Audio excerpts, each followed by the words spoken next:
জগন্নাথদেব উঠে পড়েছে, দেখতেই পাচ্ছেন। আর এই যে সব পরিষ্কার হয়ে গেছে। নমস্কার, নতুন একটা ভিডিও নিয়ে চলে আসলাম। উঠে পড়েছি, ফ্রেশ হয়ে গেছি, ছেলেকে দুধ দিয়ে দিলাম। আর ওর আন্টি ঢুকবে, 9টায় আসার কথা, মনে হচ্ছে এবার ঢুকবে 9:15 বাজে। মাসি চলে এসছে, আজ তাড়াতাড়ি চলে এসছে। বাসন টাসন তো কিছু নেই, রাত্রিবেলা তো গতকাল রাত্রে তো বাইরে খেয়েছি আমরা। আমি ওই বললাম কচুরি খেয়েছিলাম, আর ওরা সব খেয়েছি চাউমিন, তো সেই জন্য বাইরেই খেয়ে এসেছি বলে বাসন টাসন কিছু নেই, তো তাড়াতাড়ি কাজ হয়ে যাবে। আর ছেলের পড়তে বসবে। আর রান্নাবান্না কী করবো, এখন মাছ টাছ কিছুই নেই, দেখা যাক ডাল ভাত হোক না করে ফেলবো, এই করবো আপাতত, এটাই ইচ্ছে আছে, দেখা যাক। আর রাত্রির জন্য একটা কিছু করতে হবে, তাহলেই হবে আপাতত। তো এখন আজকে ওয়েদারটা গরম বলতে গেলে খুব একটা নেই। কালকে যে গতকাল বেরিয়েছিলাম, গরম যে খুব গরম সেটা লাগলো না, একটু মানে এমনি গরম তো থাকবেই, কিন্তু মোটামুটি ব্যালেন্স ছিল, অতটা অসুবিধা হয়নি। আর আমি গরম একদম সহ্য করতে পারি না, সত্যি কথা। তো যাই হোক, এই জন্য আমার শীতকাল খুব ভালো লাগে আমার গরমকালের তুলনায়।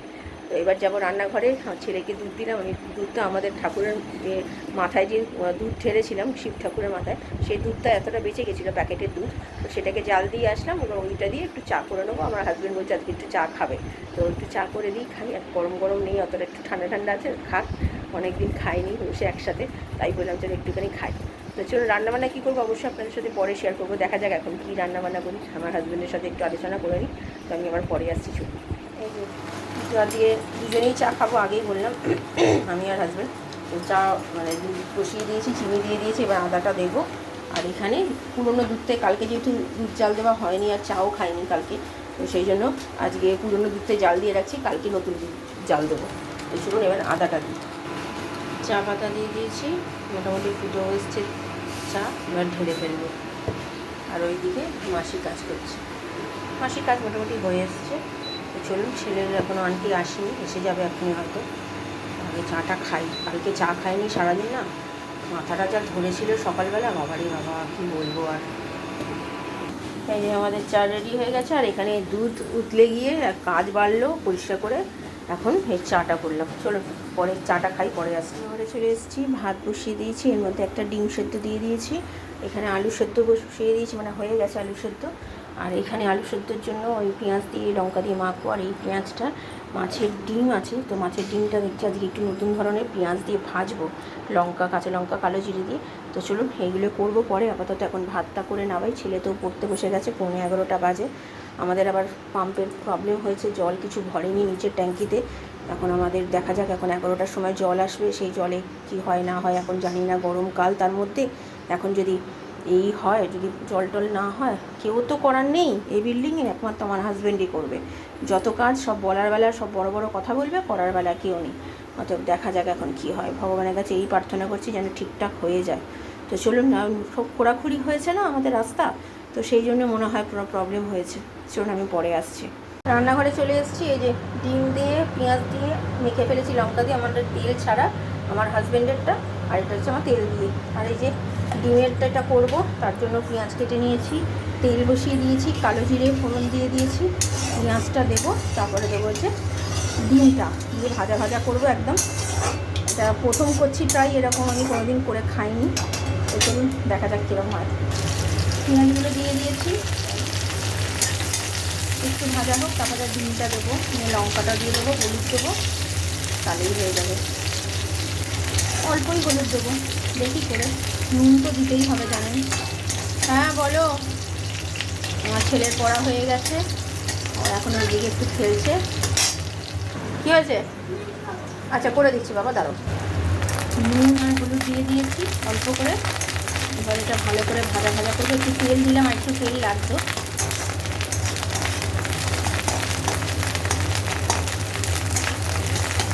কাঁচা লঙ্কাটা দিয়ে দিই এবার। কি ফাটছে দেখেছেন?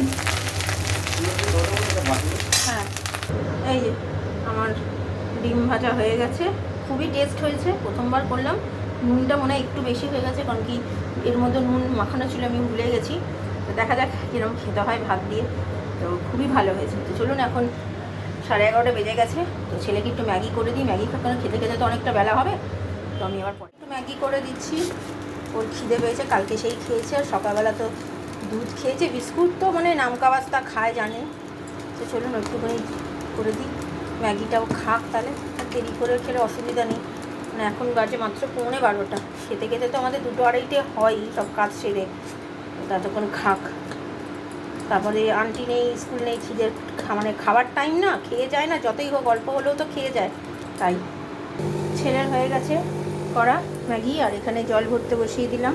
তো চলুন ছেলেকে দিয়ে দিই, ছেলে বসে আছে খাবে বলে, খিদে পেয়েছে বেচারার। আমার হাজব্যান্ড গেছে একটু কাজে, এসে তারপরে খেয়ে বেরোবে। না বাবা, এ নাও খেয়ে নাও। গরম আছে বাবা, নিচে রেখো না, ওপরটা রাখো। তাহলে হাত নালে বাইরে চলো, বাইরে চলো, বাইরে চলো।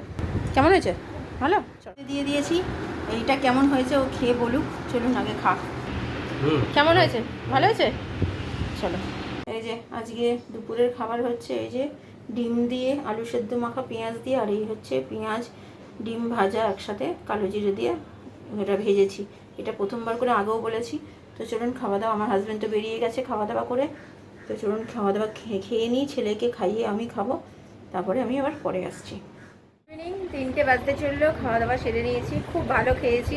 আলু সেদ্ধ ডিম সেদ্ধ দিয়ে তো খাই, এই প্রথমবার ওই ডিমের মানে ভাজিটা করেছে মাছের ডিমের পেঁয়াজ দিয়ে। আমার ছেলে প্রথমে বলছিল খাবে না খাবে না, তো যেই খাওয়ালাম বেশ ভালো লেগেছে, পুরোটাই খেয়েছে।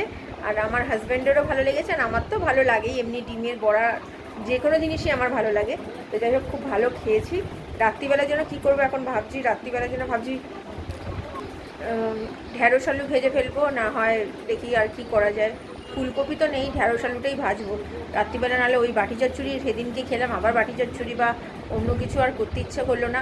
আর আজকে একটু সিম্পলি খাচ্ছি, কালকে যেহেতু সাবু খেয়েছি, রাত্রিবেলা তো বললাম কচুরি খেয়েছিলাম আমি, তো কচুরিটা খেয়ে একটু অম্বলম্বলি মতো হয়েছিল। তো সেই জন্য আর আজকে একটু বেশি রিচ কেন রান্না করিনি, একদম সিম্পলের মধ্যে ডাল করলে থেকে যায়, তার জন্য আর ডাল করিনি, এটাই করেছি। আর আগামীকাল তো পয়লা বৈশাখ, তো পয়লা বৈশাখে আমার হাজব্যান্ডের তো হালখাতা হয়, তো সেই কাজবাজ আছে। কালকে বেশ ভালোই সকাল থেকে কাজবাজ শুরু হবে। তার মধ্যে আমাদের আবার পাম্পের এখন প্রবলেম দেখা দিয়েছে, জলটা সেটা এখন জানি না, জল একদমই নেই ট্যাঙ্কিতে। যে জলটা ট্যাঙ্কিতে পড়ে সেই জলটা পড়ছে না, জানি না কি হয়েছে, কি ব্যাপার হচ্ছে।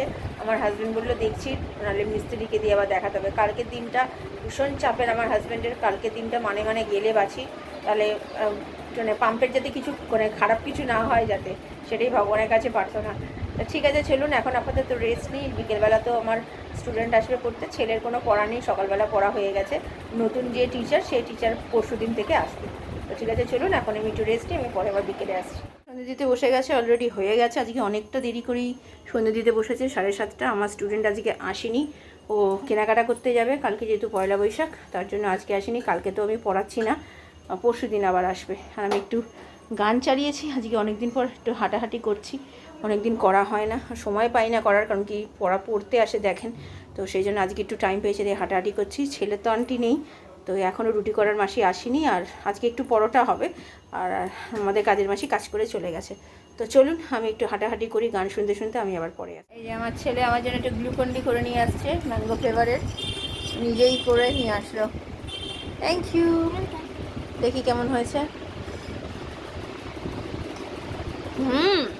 দারুণ হয়েছে, ধরো খুব ভালো হয়েছে। চলে এসেছি, আলু তো কেটে রেখে দিয়েছিলাম। আমি তো জানি স্টুডেন্ট আসবে আমার কাছে পড়তে, তার জন্য আমি বিকেলবেলায় উঠে করে নিয়েছিলাম 5:45 নাগাদ, তো আসেনি, তার জন্য দেরি করেই ভাবছি, গরম গরম খাওয়া হবে তাতে। এখন মোটামুটি বাজে 9:10, এখন জামা কাপড় ভেজাবো, এটা ভাজি চলবে। আর এই যে পরোটা, এটা হচ্ছে আমার আর আমার ছেলের পরোটা করে দিয়ে গেছে ওরা, আর আমার হাজব্যান্ড যেহেতু খায় না জানেন, এই যে এরকম করে দিয়ে গেছে, আমি তেলে শুধু সেঁকে দেবো। আমি এই কারণে পরোটা খাই না জানেন তো, ডবল করে আমার খাটতে হয়। এই যে মোটামুটি হয়ে এসছে, আর একটু লাল লাল হবে। আমার ভেজানো হয়ে গেছে, এবার ছেলেকে খাইয়ে দেবো, আমরা পরে খাবো। আমার হাজব্যান্ড আসবে, ওটা গরম গরম করে দেবো, তারপরে আমি আর ও খাবো। এই যে আজকে রাত্রিরের খাবারের, চলুন ছেলেকে খাইয়ে দিই, আমার হাজব্যান্ড চলে এসছে, তো হাজব্যান্ডেরটা গরম গরম করে দেবো।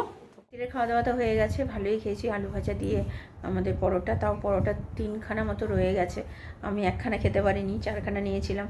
তো মানে মুখ মেরে দেয়, বুঝতে পারেন? পরোটা না খেলে অম্বল টম্বল হয়ে যায়। আমারও সেই অম্বলই লাগছে, মনে হচ্ছে একটা অম্বলের ওষুধ খেতে হবে। সেই জন্য আমি পরোটাটা খুব একটা খাই না।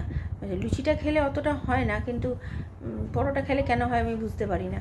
তো যাই গিয়ে ঠিক আছে, চলুন, মোটামুটি সব কাজ গোছানো হয়ে গেছে।